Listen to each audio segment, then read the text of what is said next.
Welcome to tonight's Board of Education meeting. Can I please have a stand for the Pledge of Allegiance? I pledge allegiance to the flag of the United States of America and to the republic for which it stands, one nation, under God, indivisible, with liberty and justice for all.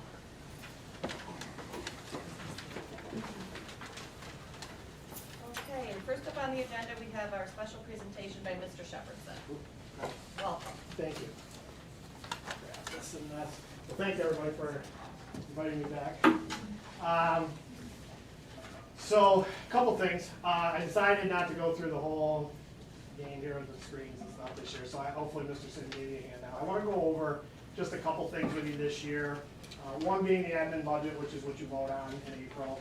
Well, the other thing I really want to talk about a little bit today is just the programs and the kids that are in them, and give you an idea of what, from a West Canada perspective, but and as a region, kind of, where our enrollments are down there, and talk a little bit about how that impacts costs and things like that as we're, digging through budgets and so forth. The first handout I gave you, though, is the admin budget. This is the presentation that you typically see every year that takes you through all the admin costs that are associated with the upcoming budget.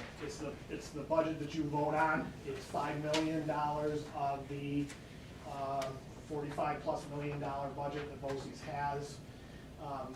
It includes my office, the business office, and some of our central administration. And without getting into like the weeds of all that, a lot of spread out costs that have to be included in there. Okay. It's also all the aidable costs that are put into there. That, in most situations when you're spending money and investing money down the BOCES, we want to get that as much as we can. So we're moving some money around to get it into the admin budget. Inside your packet, you'll see, as you just kind of flip through, and again, I can answer some questions tonight. I'll present this in a little more detail in our annual meeting. But you can kind of look through, it'll have the admin summary in there, the listing of all of our board members. There are 10 of them, one from each district. You'll notice that there are 3 expirations this year. Mount Markham, Dolgeville, and Poland are all expiring terms on the BOCES. Janine's still stuck there, so she's going to go for a little bit here, so no worries there. Happy about that. And it'll break it down from the district superintendent's office to our central administration, flipping through further into the business offices down there. Some of the costs that overlap from computers and things like that that are in the that are placed into the admin budget. I will stop you if you flip through though, just a quick, I just want to, seems to be what we stop at every year. It's probably what you're talking about a little bit here. The numbers when it comes to health insurance are not great right now. We're talking in terms of, on this insurance, we're talking, 8 to 10% increases in that. Obviously that's not sustainable for anybody, but you'll notice that most of the budget, $3.2 million of it comes from that health insurance, just of the $5 million budget. So, and we're in the same sort of consortium that you're in. It's the same thing.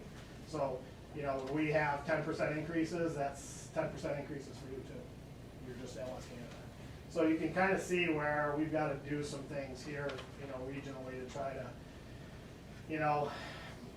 slow that down in some way. Those are those uncontrollable costs that are, killing your budgets for right now. So I just want to stop and share that with you because truthfully, as we look at this and we try to figure out where we can cut and save for everybody and do these kinds of things, you get this number and that takes up a huge chunk of it. The next page on there is the Arlada stuff that we always talk about, and you'll notice on there, and when we get to the programs, this will kind of make a little more sense hopefully. You'll see through the Arlada costs or the proposed for the admin budget that makes up the $5.1 million of what everybody is anticipated to pay in that according to their size. What I'll show you though is you'll see the enrollments of 8498 to 8383 for this year. So that regional enrollment keeps going that way. As everybody knows with our local enrollments and our regional enrollments in all the schools. The problem is that the programs that we're paying for and we're doing are still there.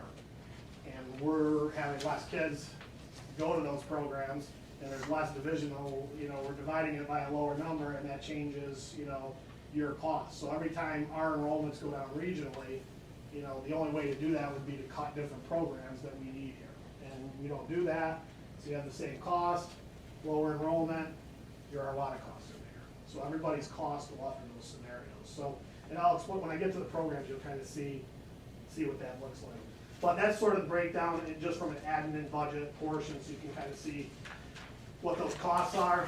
And then the last thing for tonight that I'll talk about with that is just the dates to remember, which is a couple pages to the end.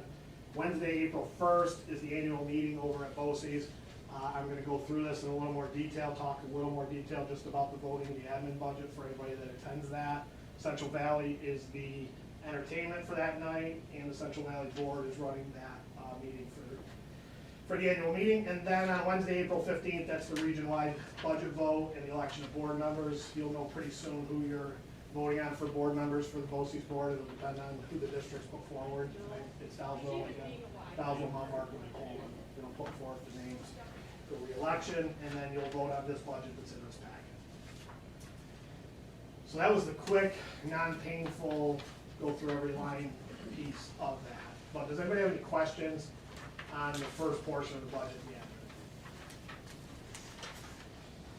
Okay, so I didn't give you a handout for this, but I do just briefly want to touch on the capital portion of our budget. Our capital portions of our budget, which is the second part of the BOCES budget, that's where all of the project costs are going in. So I wanted to give you a little idea of where we're at with that.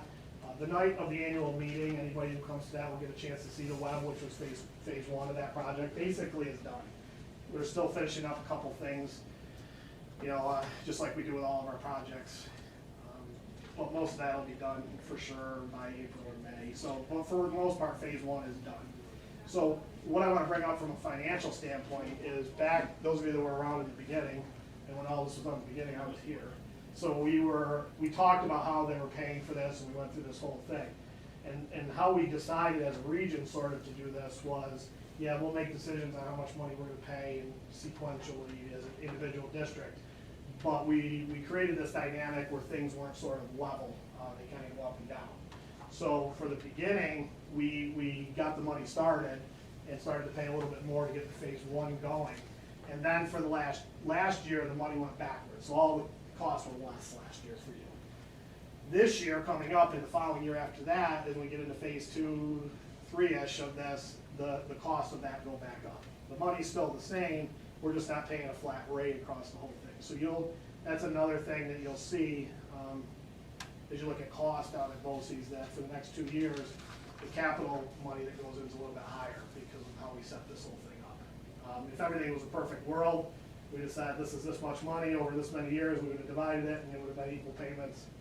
It's kind of like your energy bills now, you know, you can spread that out 12 months instead of paying your $700 or whatever you're paying right now. Same kind of concept. So that's the capital portion. What I'll say about the project is phase one went like as smooth as I could pray for. We had no hiccups really. Any of the mistakes were on the contractors to fix.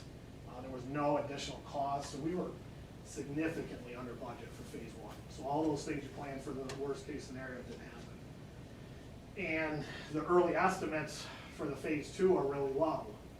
And that's before we even get the bids, which I hear are coming in pretty good right now. So there's a chance kind of at the end of this thing that we're gonna have this done and like well under budget, which will allow us maybe to do some things that we couldn't get to within that 50 million, like some roof stuff and things like that we were worried about having to extend out. I'm not promising that, but because the next thing you know, there's asbestos somewhere. But yeah, for the most part, it's gone really well.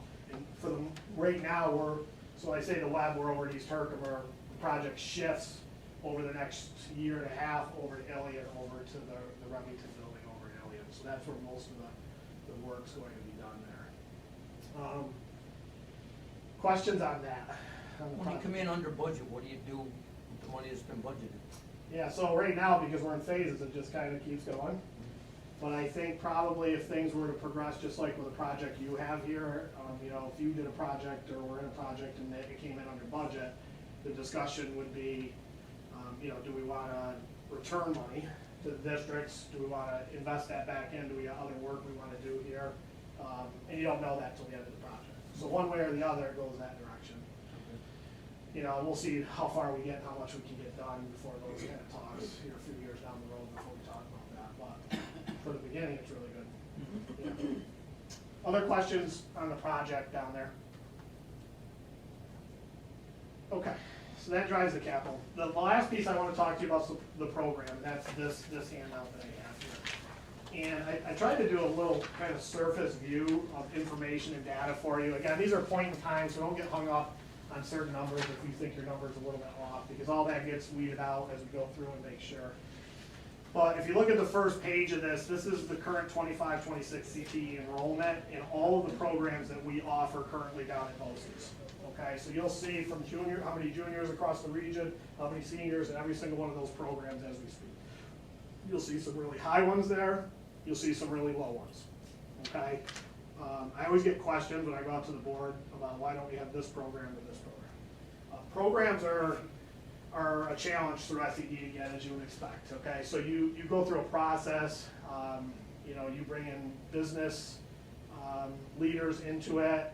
It looks at job markets. It looks at a whole bunch of different things to decide on which programs get approved out there. The other thing to think about is when you drop programs, they don't come back.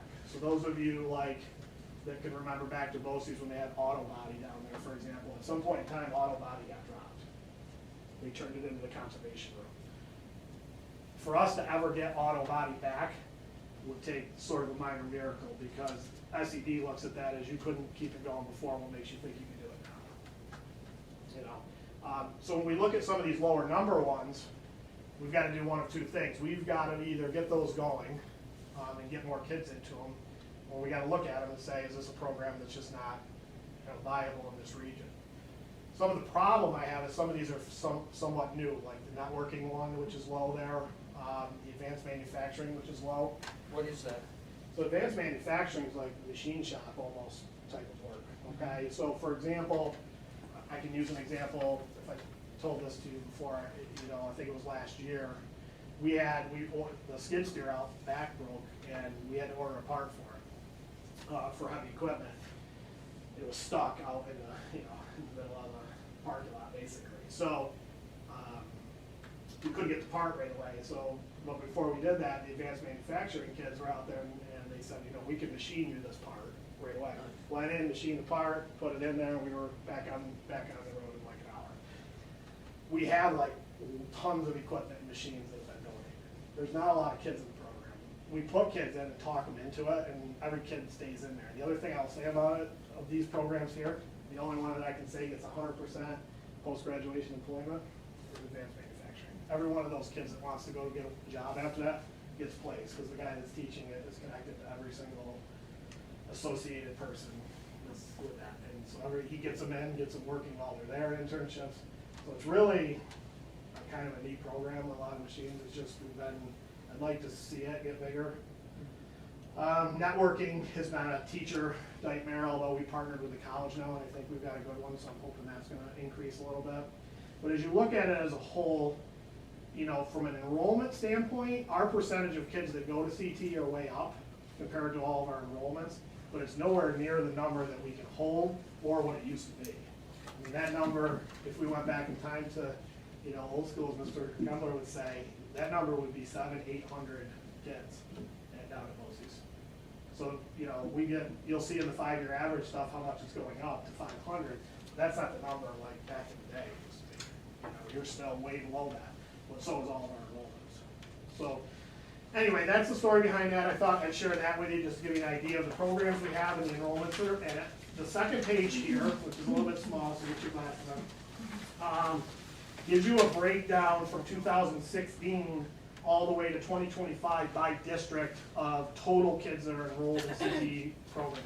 Now, the way the costs of CTE and programs goes is it's based on a 5-year average in terms of that. So when you have a big spike for a year, you don't see a lot of change in that. But interesting, if you look at the years, you'll see the 400s back in 16 down on that total bottom. And then you see COVID, right? Down to 3s. And then all of a sudden, I like to say it's because I got there in 23, looked at the numbers out there, but I don't think that's actually what happened. But you'll see for the last 2.5, 3 years, we're at 500 again. That's gonna be beneficial because that COVID time is killing you a little bit right now. Because those numbers of the threes, when kids weren't going down there and we weren't paying for them to go down because we couldn't go to school for periods, is lower than that 5-year average, which is raising costs down there. But now that we're back up to 500, once those numbers start to roll into the 5-year average, that should help bring some of the Armada costs down, in theory. So, anyway, that gives you a little idea of that, and then the percentages, gives you an idea district-wide or region-wide, who sends what kids there. P-TECH's another one, and Mr. Sid knows we're talking about this, the numbers are really low in that P-TECH program, trying to get it up and going, but it's paid for a lot by grant money from the state. But I don't know if we're a region that's can do that, that's all. You know, we'll have to see how that plays out later on. I think you just have one student in that program. Can you elaborate on that P-TECH Yeah. for some of us that don't know what that is? Yeah, so the P-TECH program, good question. So the P-TECH program is a program that we start in 9th grade. Everybody has an opportunity to go down there. And you basically are full day down the BOCES from 9 through 12, and it's partnered with Herkimer County Community College. So in theory, if you follow the program to a T, you could end up at the end of your senior year with your high school diploma and a 2-year associate's degree from Herkimer County Community College. We have taken over that grant. Herkimer High School, the Herkimer School District used to hold that grant, which created a little bit of quirky stuff with it. Now we've expanded the programs kids can get into with that, and we're partnering a little bit more with the college and getting the kids up there, and they have a good president. So, I mean, we're trying to get it going, but it's not been great before that, so it's hard to get it rolling. But that's the program that's available. We're trying to get some more kids in. Hands-on, rather than your traditional. It's still the same. So the problem is, you know, you're talking about all this portrait and pathways thing. It's still the same. You're still taking global studies. You're still taking all those requirements. And we have teachers that are doing that down there. So it's still, it's a blend of both, I guess. Some of it can be hands-on. So like when they get to 11th, some of the kids are half-day in CTE programs and then doing the academic stuff as part of it. You know, and you don't pay for those kids at CTE because you're paying for them in P-TECH. So we're trying to do some different things with it. But 26 kids is not going to cut it, and SED is not going to continue to fund that with the money if that stays like that. So we're going to see what the 9th grade crew comes in. I'd like to try another year to see if it goes somewhere. If it doesn't, then it might be one of those things where we say, you know what, we're just not a region that can, with our enrollments or whatever. But we would keep the kids in to filter out. We just wouldn't start enrolling new classes. I'm not there yet, but it's, you know, we'll see what happens with it. The next page is like a sort of fictitious example that I wanted to show you about enrollments. So you see the districts here, and these aren't, don't get hung up on numbers and things like that. But you'll see at the top an example of current CTE enrollments and unit costs for those kids potentially that are in those programs, okay? For that number up there, this is based on a number that's 442. So what happens a lot of times when you're in budgets, and we talk about this as superintendents, is a lot of times BOCES costs will come into play, and even CTE costs at times come into play. The problem is that we kind of work as a unit in this. So when districts start to cut people from whatever programs it is, in this example I gave you at CTE, you'll see if you jump from the blue top here to the orange section, where every single district cut 50% of their kids out of CTE because they're trying to save costs. You can see what that does to the unit cost per student. It doubles it. So sometimes when we think we're saving money because we're looking at our own individual districts, we've got to be careful that you're not necessarily saving money, because the kids you are sending there, even by cutting them in half, their unit cost just doubled. So you're paying $31K instead of $15K per student. And if you do that math based on that, did you end up really saving any money? You sent less kids and you didn't save a heck of a lot of money. And, you know, it screws around with your aid a little bit too. You know, and then if you go down to the green section here and you increase it by 50%, you can see that lower. So the more kids that get sent down there, and I'm not selling this, I'm just trying to tell you how the math works, is the more kids that get sent down, the programs are all still the same, all the staff's still the same, all those things stay the same, so the unit costs go down. And then when we have individual districts do their own thing and cut things for, you know, their own reasons, then that skews everybody else's costs as well because we're down 3 units. So I shared this example because it's something we used with our own budget work this year to kind of take a look at our enrollments, where we needed to have kids and how we needed to place them, and how our we talked to superintendents through our meetings, how each of them in their decisions in terms of their districts, how that factors into cost out there. So I thought I'd share that with you so you can get a look. Again, somewhat fictitious numbers in that situation. Now, is there a lot of space in programs? So Where if we were to send people, or is it pretty full? So, no, I got tons of room. The problem is that, what's the one I don't have room in? Welding. You know what I mean? So everybody wants to be, well, I don't have any more room. I don't have more welding stations. I don't have that. Now, there's some talk a little bit in the region about how maybe that can be expanded down the road, maybe even up at the college potentially, but, those are really preliminary kind of discussions. But for basically on every other program that we have, pretty Has much, space. maybe with the except COS, well, we had a lot of cosmetologists. Yeah, I heard So- that's kind of doubled up. So we ended up having to use 2 rooms, I had to hire another, so we've got a ton, you'll see in the numbers. So I got a lot, but there's no cap on that, so I'm not even gonna say we couldn't get more kids in COS, but there's a lot. I always thought you always had so many kid slots per program. Just for one. That's the only one that had Yeah, the because cap. it's capped, we just don't have, we can only have X number of kids and they're 20-something per, 20-something in the morning, 20-something in the afternoon. That's the only one that we play that game with a little bit. Every We other one. initially kept some of them, Mhm. like building construction, I think we had like 3 or 4. But we generally, after the Yeah. initial steps, there's enough space where if our kids wanna. Yeah, so well, maybe a little bit with building construction, but we've got a lot of work there. We just didn't want to get too crazy with that. And so some of those kids we filtered a few kids over to advanced manufacturing this year. Is that Hero? That's heavy Heavy equipment, equipment. diesel, yeah, that one's good. Auto tech's good. Those are steady programs. Conservation's a little bit lower than I think we could have. That's a pretty cool program. I think that's one that could grow better. They do a lot of, conservation, pre-DEC kind of work, around there. Anywhere from raising the fish in there to conservation stuff out in the field. They do a lot of trips and things like that. I think that's probably an underrated program, to be quite honest with you. I think a lot of kids in the region would like that if they got into it. I go back to the first page, I'm trying to understand how this works.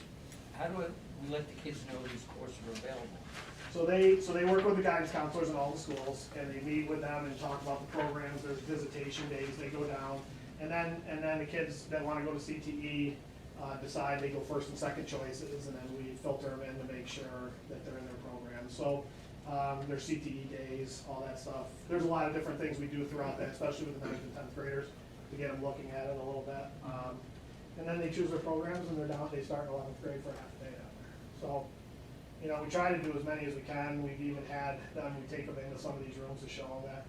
To be honest with you, a lot of kids go by what their friends do, so my 3 buddies wanna do auto tech, so they go to auto tech, or my 3 buddies wanna weld, so we all put in for welding, I think that's the truth of it. When they're young, that's how kids think.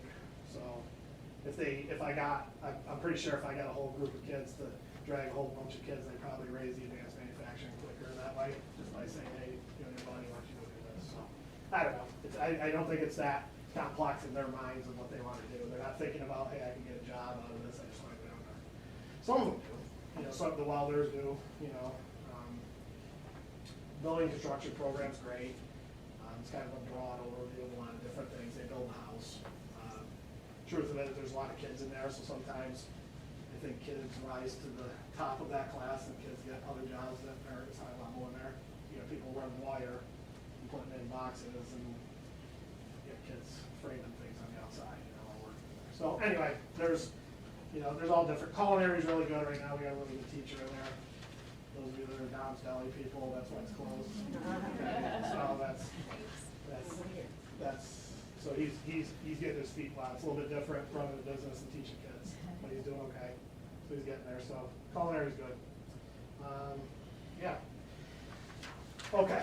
So the last piece I want to talk about. This is really like the hardest one. Special education. Special education, and these are the programs that we offer. Just going to give you sort of a brief overview. of the kids that are in here. Special education costs are the one unique cost where it's not just straight, hey, we get most aid on it. You pay for that basically. All the districts have what's called high cost aid. It's set by the state. So you basically can put together all your high cost special needs items, but it reaches a cap for you, which is nowhere near what you actually pay for all this stuff. So you pay a lot of money in special education costs. It's just the truth. And you don't get anything back in terms of financials. So as you look at the programs that we have where the schools around the region send kids to us at Boski's, I'm gonna start right there. So if you look at the first one, you'll see the 1211 programs and the enrollments in there. Those programs are in Central Valley, period.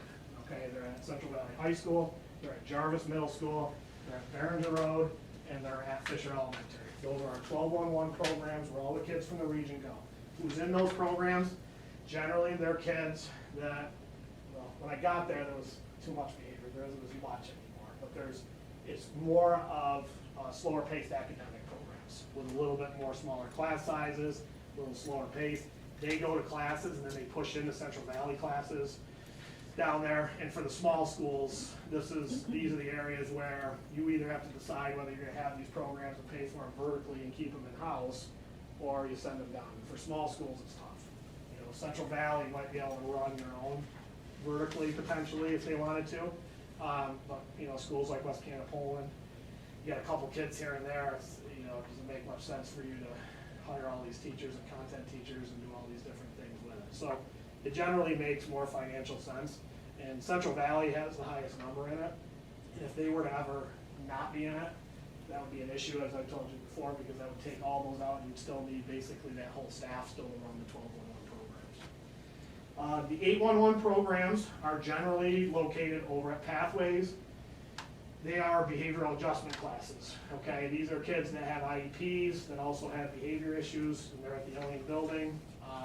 This is not counting the kids who are in what we hear alt ed at Pathways. The alt ed kids at Pathways are the kids who don't have IEPs, or they have maybe just simply resource room or some minor 504s, those kinds of things.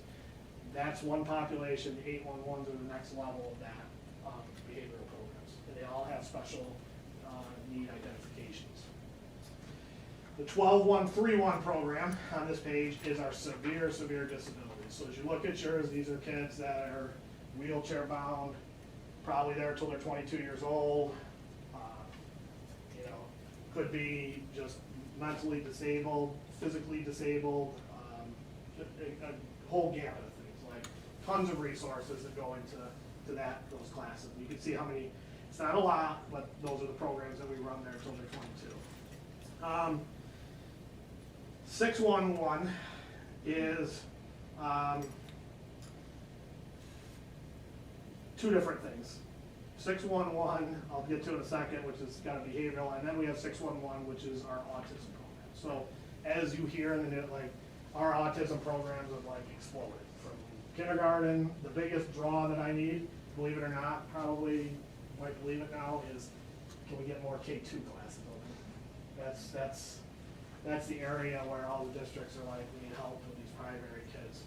Some of them already early on with early diagnosis of autism, which is a little bit weird at times. But our autism programs, I can open, that's where our wait lists are at various grade levels. The autism programs are just, I mean, I could open a ton of them. The last page is the most expensive program we have probably overall, and that's our 611 Arches program. These are kids that, and I'll be honest with you, in the past have so many different behavioral, emotional, socio-emotional, like, I mean, this is the elite crew, okay? This is like, I've got contracted workers, behavioral adjustments, they're all over at Pathways. You can see the numbers that are in there. But when we have kids that are at this level in your district, those are high cost programs that we send kids to in there. These are kids probably in the past, you know, I know for sure some of them would have been like a House of Good Shepherd if they still had openings, like residentials that used to be out there, other juvenile facilities and things like that, there's, you know, Jeremy can speak to this, there's nowhere for them to go except for us. So that's what we have, and that those programs just cost a lot of money just because you need, hands and hands and hands, that are associated with it. And the class sizes aren't 6. So you can see the numbers that are there, you have one in that program. And that essentially covers, what we do programmatically and who's in those programs. So I wanted to, instead of going through numbers and this and that, talk a little bit about what actually we're paying for down there this year, and what West Canada has and kind of comparatively to the region. So, I won't just keep rambling about it, but is there questions that you have about any of the programs, the project, the admin costs? I'll go to Rep. Janina's, anything.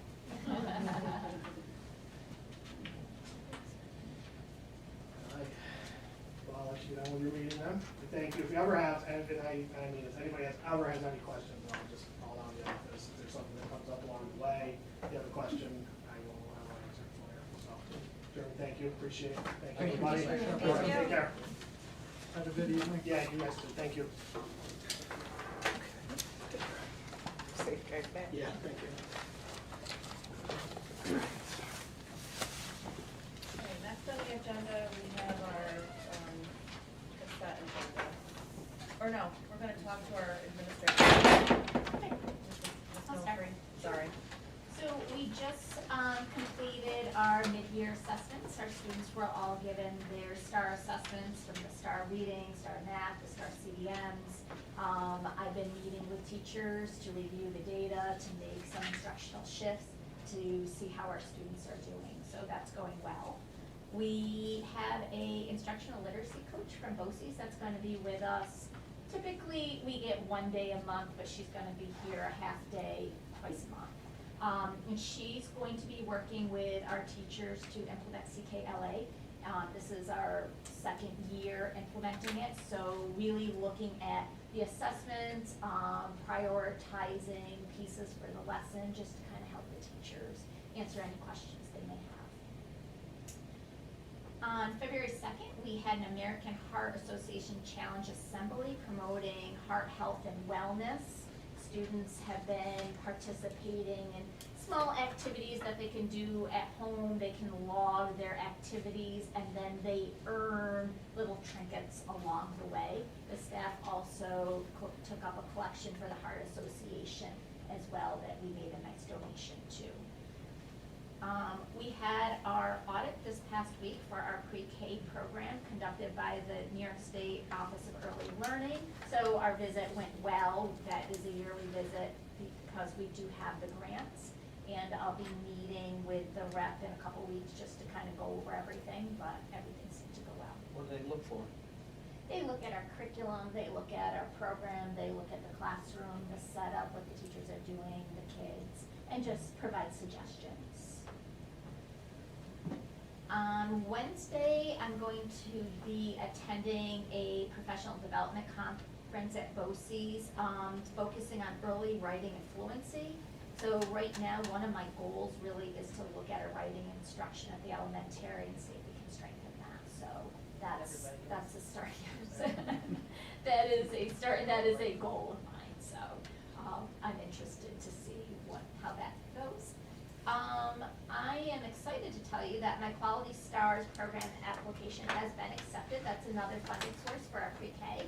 I will be meeting with, I get assigned like a case manager, so I'm gonna be meeting with her on Wednesday morning to figure out exactly how things go, and how the program works. But again, it's another funding source for our pre-K program. I'm really excited Where about does the case manager come from? the Quality Stars program. So I think it's a state initiative, so it's another entity of the state, and she'll work with me and tell me what I need to do, and so I will fill you in as I work. Let's see, we are having a kindness spirit week, so everything's associated, we have a lot of kindness activities, and it just focuses on the positive school culture and our social emotional learning. So today is Kindness is Cozy, wear your favorite sweatshirt. Tomorrow, Kindness Unites. Each grade level is assigned a color to wear. Wednesday is Nighthawks are kind, so wear purple purple and white or Nighthawk gear. We try to keep things so that parents don't have to go out and buy things. We try to keep it so they can find things easily within their household. Thursday, we dream of kindness, wear your PJs, which is always a favorite. And Friday is kindness shows love, wear pink and red, as most of our students will be having little Valentine's parties that day. Also, just a couple add-ons, I had PTO is having a swim night on the 27th. And tomorrow, due to the 2-hour delay today, we did not have morning program, so we're inviting guests tomorrow morning for a morning program, and I did send out a parent square this afternoon, letting them know. Anybody have any questions? Thank you, Mr. Broadbent. Yes, so we had Regents exams, end of January 20th through the 23rd. Approximately 125 students, took the exams, 138 signed up. Some were sick, some chose not to retake their exams. The results were decent, for January, and we'll be able to share those once, we get past, the embargo. The state will release it so we can share it publicly. So I'll get that to you as soon as that's released. We had STAR testing as well with our 7th and 8th graders in math and English over the last 2 weeks. We use that data to determine AIS, further increase AIS, or possibly if the student's doing really well in their class and on the STAR testing, parent can possibly request to have their students out of AIS and focus on some other needs. We had 12 students attend the Senator State Conference bowling tournament on Wednesday, February 4th. Olivia was one of them, and congratulations to them. They won that tournament, and then yesterday they were at Flamingo Bowl in Syracuse, and they won the Division II, Section 3 championship. So they're going to the States on March 13th. So very impressive. We started at 9 yesterday morning and bowled until 4:30. Bowled 14 games. So they're pretty tired by the end of the day. Congratulations to them and Mr. Youngs for all his hard work with that team. We do have some kids, and I don't have all the names or numbers. Indoor track students are going to be going for qualifiers, sub-qualifiers Wednesday this week. I'm going to be at 1:45 on Wednesday, so we'll be a little bit early. We had our 7th grade ELA students took a computer-based test simulation. So this spring they'll have to take their 3 through 8 testing. This was just a practice to make sure the system's working properly so that when we come to those tests this spring, we know all our technology is functioning properly. So that went smoothly, every kid took it, and we didn't have any hiccups at all. So that's good for the future down the road, and gives them a little bit of practice also for those kids. We had 30 students attend 8th grade trip, cross-country skiing last week on Thursday.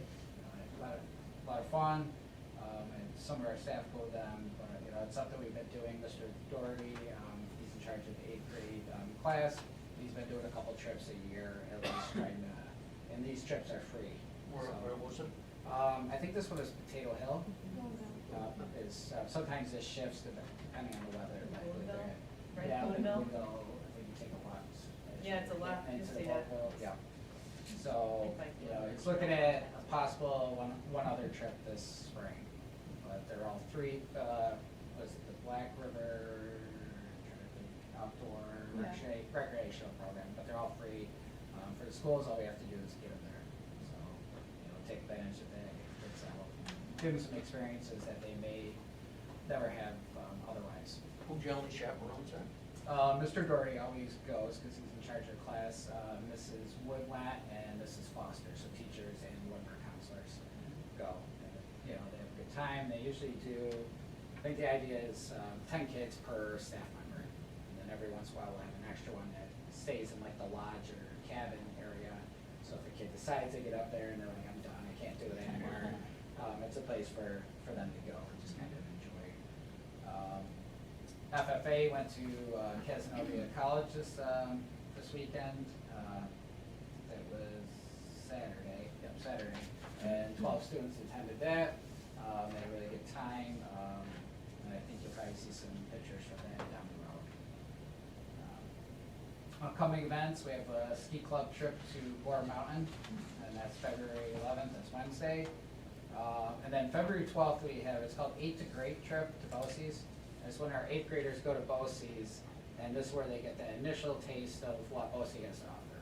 So when DJ was talking about the different programs, our 8th graders go down there and they kind of get that initial view so they can start thinking about, well, if I want to go down there 11th grade, what do I want to do? Then we do additional trips and meet with them between that point and the beginning of their 11th grade year. So that's a good program to kind of get them thinking about the available programs and even future careers. Do we ask for feedback when they come back? Yeah, so the counselors generally get feedback from the kids, and you know, and then we share whatever feedback we get with BOCES. But generally, the kids are pretty excited, and a lot of them early on even know what they want to kind of go into, and it changes a little bit sometimes. The kid in 7th grade who wants to go for welding generally kind of sticks with that throughout. Yeah, so that's all I have this month.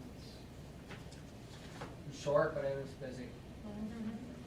I was telling Mr. Sidden earlier, I was blown away at those FFA kids at that leadership conference. But yeah, excuse me, all 3 of your kids are, right? As Yeah, a like, college yeah. professor, the stuff they were doing is all the stuff we're missing in incoming college students. It was phenomenal. I wish all the kids would do that type of leadership stuff. While you're on that subject, I'm going to mention this code of conduct they got for those kids is awesome. I don't know if you read it, I did, it's awesome, I think somebody ought to be credit for it. And we do have one student, Holly Reinhardt, is actually trying to get a role on the board. She's running for election. She's a senior, but I guess the seniors can do it the following year. So she's working on getting elected for elected official position in FFA. So that's a big thing. We haven't had anybody do that yet, so good luck to her. What student? I like it. Just a student? Holly Reinhardt. Yeah, she's one of our seniors. She's working on, hoping, fingers crossed, she's working on getting elected. She's doing other work. There's a lot of work involved to even get to the point to compete for that position. So, and she interviews and stuff like that. So yeah, that's exciting. Oops, I'm sorry. Mrs. Butler? I Do do. you want to speak? I have a little bit of stuff to go over. In your packets, I gave you a monthly update.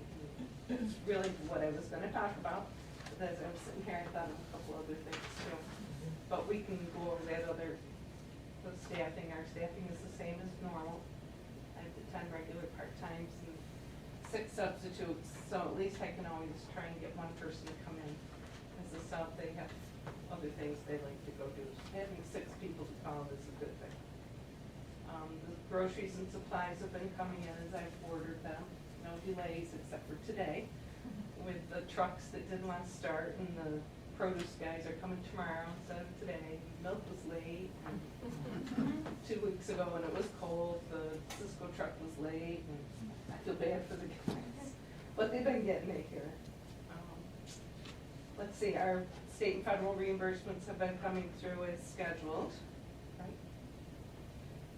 In January, we only had 17 days that we were here, and during those 17 days, we served a total of 12,298 meals between breakfast and lunch for pre-K through 12. The average is to 723 meals per day. Now, it's going back, and these numbers are up, the average meals per day. I don't know if that's because the food is so good, or if because more parents are encouraging their students to eat the free meal, and they don't have to buy the groceries at home, which is possible because our SNAP and Medicaid numbers also increased a little bit this month when I did that. I'm presently waiting for the Department of Health inspector to come any day to give us our second inspection. And right now I'm in the process of ordering food with the entitlement money that we're granted through the USDA. That'll be for the school year 26-27. And it has to get ordered by mid-March. For the following year. Yeah. And then they deliver it throughout the whole year. You know, they take a certain amount and they'll send that, like last Friday, we got 4 cases of peaches and 3 cases of strawberries and carrots and hamburger. They spread it out throughout the year. I had one comment that came home. What happened to the half moons? They were contraband. Because we're not allowed to have them anymore. Well, we're not, because they're contraband. They're too high in sugar. They were never considered a smart snack anyway, so it stayed at the We all premises survived. to know that we did that. Once in a while, I try to slide in a dessert type of thing for them, but I know they missed them dearly. Yeah, they do. We were big customers where I was getting them from. Yeah. But, anything else? Thank you.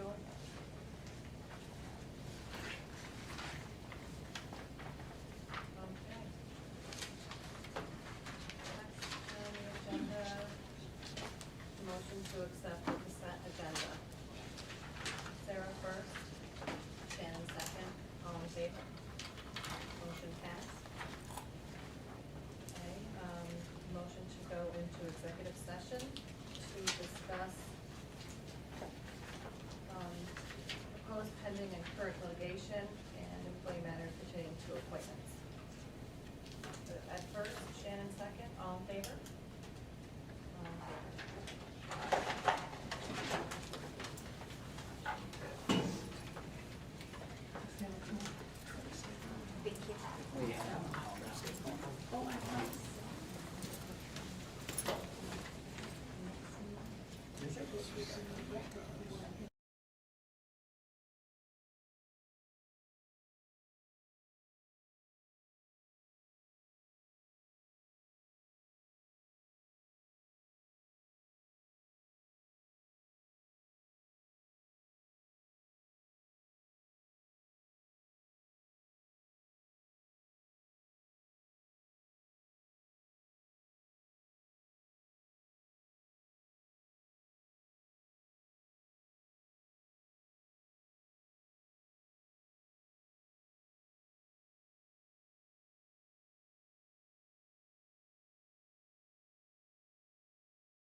welcome back. Next on the agenda, we have our personnel report. I can't find it. Right here. Okay. I have a motion to accept the resignation of Daniel Capron, elementary teacher, sixth grade math, for the purpose of retirement, received on January 29th, 2026, effective June 30th, 2026. Janine first. And Sarah second. All in favor?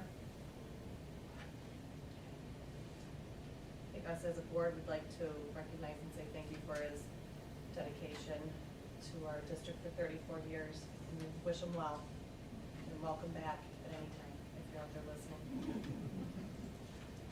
Okay, a motion to accept, what do we have here? Long-term substitute Cynthia Grunwell, for teacher of family and consumer sciences, middle school, effective January 30th, 2026. Shannon first, Ed second. All in favor? All in favor, motion passed. A motion to accept the resignation, in purposes of retirement for Shelby Butler, food service director, received on February 3rd, 2026, effective June 30th, 2026. Lisa first, Janine second, all in favor? And again, thank you for your service for the past 6 years, was it? Yeah. Thank you to her. A motion to accept, for substitute appointments, Carissa Lyon, long-term substitute teacher, family and consumer sciences, for 7 through 12, salary per the district approved rate sheet and WCBTA bargaining agreement with a retroactive effective date of February 2nd, 2026, for the remainder of the 2025-26 school year, or until certified substitute is appointed. Shannon first, Sarah second, all in favor? Motion passed. Motion to accept the, what do we got here?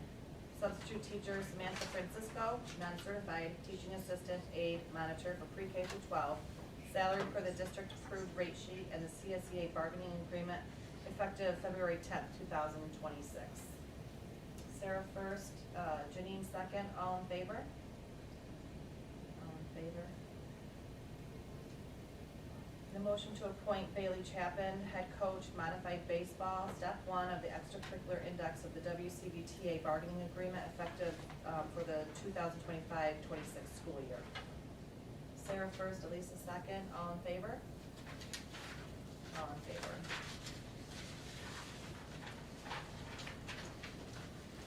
Okay, next on the agenda is the excess of computer and IT items.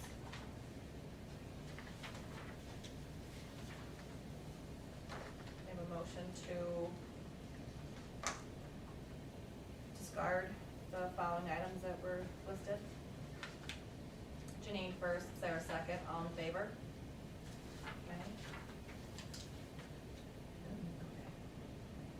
A motion to accept, or to discard the following, the access technology classroom items. Shannon first, Janine second, all in favor?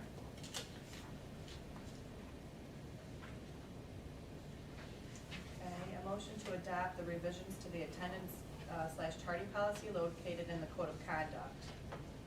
Ed first, Elisa second, all in favor? Motion passed. A motion to approve the trip approval for the FFA students to the New York State Convention Buffalo, May 14th through the 16th, 2026. Janine first, Ed second, all in favor? Okay, all in favor, motion passed. Thank you. Okay, as we move forward, the policy updates for this month, as we've talked about before, bless you. We're in the process of updating all our policies throughout the district. We're using Madison Oneida BOCES to help us along with this process. Last month, we brought the first batch to everybody. A lot of these changes are just numerical changes, so we will have very similar numbers with our policies with our surrounding districts around us in Herkimer County. Tonight I asked for the second reading. These 8 policies next year, or in March, we will adopt those 8, and then we will be able to discard the old policies with the old numbers. Tonight, we bring 11 more. A lot of these are just, all these policies will be located on our website. And a lot of these policies are simple, going from a 3280 to a 1001. The community use for school facilities, there were some changes there, just making sure that the right legal terms were used, that people that utilize our building, make sure they return it in the same way. They're asking to use the kitchen, that they've had prior arrangements with our food director to make sure that the equipment and everything, they know how to do it. Another one is outside agencies that collect funds and have tournaments here. We're gonna ask that they cut the cost for the custodians that we have to have. So we have outside agencies, they have big competitions here, things like that. These are on Saturday and Sunday. We're usually paying time and a half or double time for a custodian, and we're asking that they cover those charges. All the other information with the new policies is basically just number changes, but that community use of school facilities, we did kind of update it with the times. Do their numbers mean anything? It's how you find them. Like, once we revamp this, it'll be easier to look for on our school webpage and find the policies. Right now, they're all over the place. So it's just streamlining the process and making it look amongst the rest of our districts in our region. It's very seamless. They have the 1,000s, 2,000s, 3,000s, 4,000s, up to 8,000s, and they're very well labeled. But all the policies, the PDFs will be found on the website. Anything else related to policies? Okay. Discussion items. We're gonna start with the Budget 3 workshop. The Budget 3 workshop, right now, we're examining capital programs, administrative revenues, elementary and high school, transportation, athletics, and really it's still early in the process. The governor proposed a 1%. 2/3 of the schools in New York State got that 1%. It's not a whole lot when you look at, we count on that to help offset our budget every year, and it was an $84,000 increase from last year. I'm gonna have Kelly speak a little bit about the process and where we're at. We'll go from there. We are still collecting some of the requisitions from the teaching staff. We've got most of them. We actually gave back some of them and asked them to revamp them to lower numbers, because some of them were a little bit excessive. They have done that. They have reduced it quite a bit. As where we stand right now, the budget is increased by just under $700,000. And just for perspective, $450,000 of that is insurance, health insurance costs. So more than half of the increase. The other portion of it is our electric charges, electric bills that are gonna go up 30%. Thankfully, the fuel costs seem to be pretty stable. Those in the past have been a little scary. We're really still compiling numbers, gathering information. How often these teachers' requisitions come in? We have 95% of them. There's a couple. How often do they have to submit them? Is there time? Yeah, they're, for this next year's budget, they were given a deadline of mid-January. And then we reviewed them and sent them back, and then they've returned them now. So we're looking at some pretty solid numbers. We're still trying to trim where we can. Our revenues have only gone up. What we know so far is 1.9%.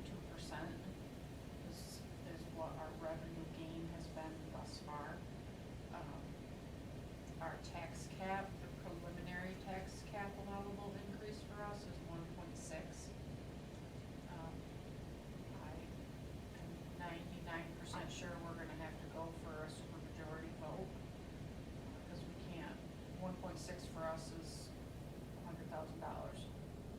It's not, we're looking for 350 at least, if not more.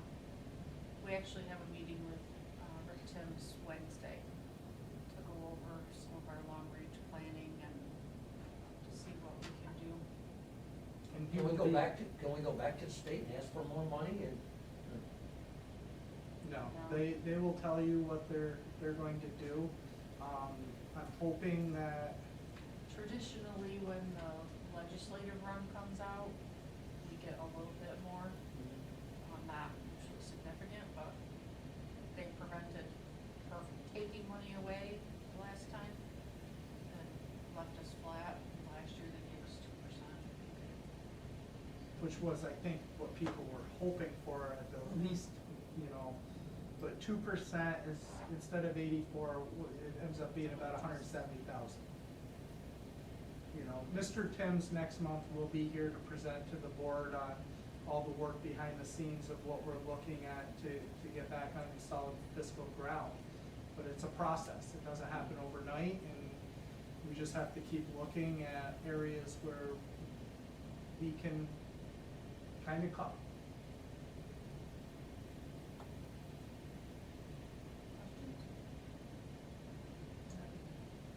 Thank you. Olivia, I know you're riveted to this conversation. Well, she's on the docket for next, so. So, right now, before I go into the rest of my discussion items, I'd like to offer the floor to Ms. Broadbent and just give her a few minutes to discuss anything that she's seeing around the building or things on her senior year. So we just went to sectionals for bowling, so that's exciting. The girls, it was a tough group because we lost a lot of seniors last year, but we powered through. We made it. Gore trip, I will be going to that on Wednesday, so I want to thank Mr. Doherty for bringing us, because that's always a lot of fun. And drama club, we just started off, we're doing The Great Gatsby, and then that will be in late March, which will be exciting. And I don't know what else. Talk about your bowling. Just championships and. Carmen did get, I think she averaged 222, and she was the top bowler out of everyone yesterday, so that's exciting. And how'd the team finish? The team finished good. We were against VBS in Baker style, which is the whole team has to play one game together, and you go back and forth. And we tied with VBS, so we had to play an extra couple of games to see, and then we made it we had to compete against Homer after that, so we made it. And then that's when we defeated them, and then now we're going to state, so it's exciting. Very exciting.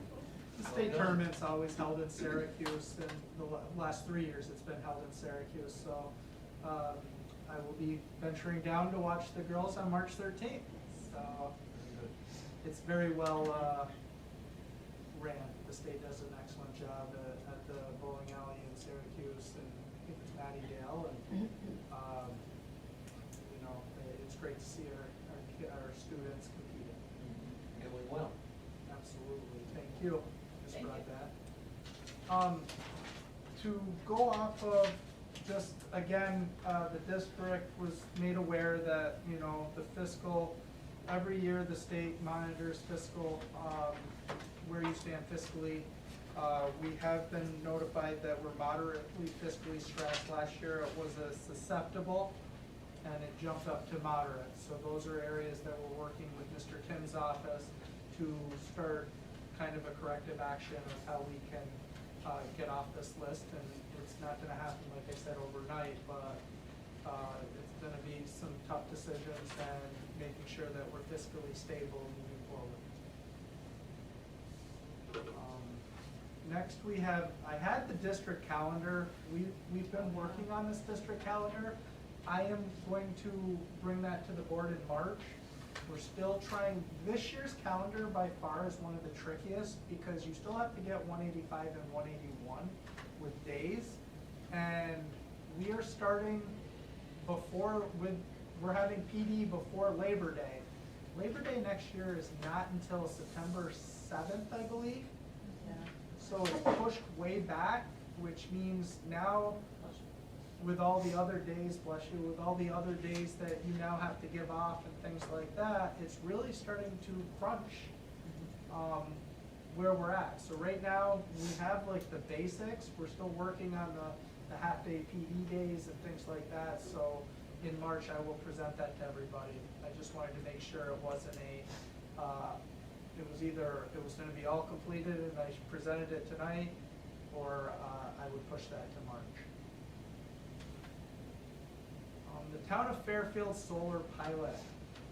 So right now, we as a board have to decide whether to opt back in and be able to do, we either have an IDA or a 487. IDA, more people are involved. 487, it's the Town of Fairfield and the school district. I would go on the recommendation of the 487. If it's something the board would like to proceed with, I can have a resolution and we can push that and have that for the March meeting. Is it something you would like to see me proceed with? Yes. Yes. Yes. Then I will move forward and we'll have a resolution and, you know, this isn't a windmill project like the windmills. It's a lot smaller, it's under 5 kilowatts, so with that being said, it allows different, the 487, the IDA, where the solar, or the windmills did not offer that. But I will reach out to the town of Fairfield and we'll have a resolution to opt back in and we'll do that at the March meeting. Farm tractor driving request. Last month we talked about the farm tractors, our seniors wishing to have a day at the end of the school year. I did reach out to the attorneys. I did share that it would take some legwork to do this the correct way, where students just don't show up on campus with unregistered, you know, or farm tractors, that we would do it the right way. At this point,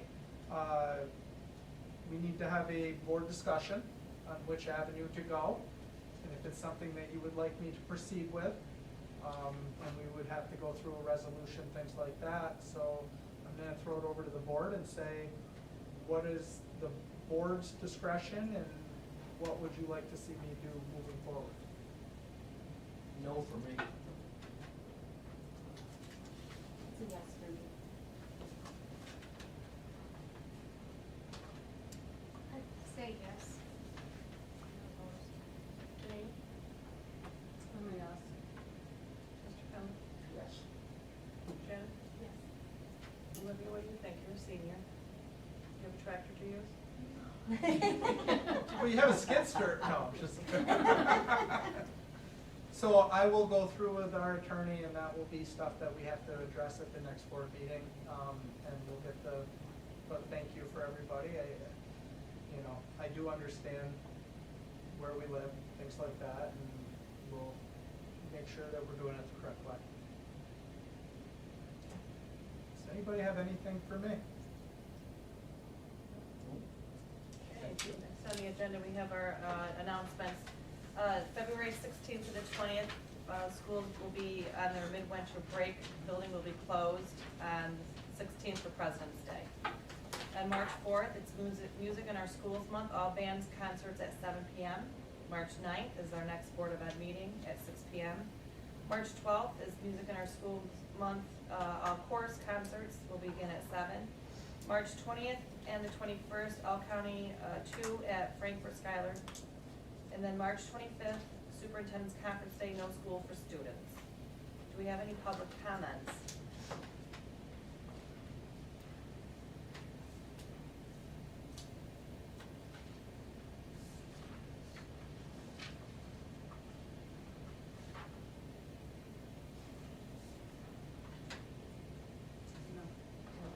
Okay.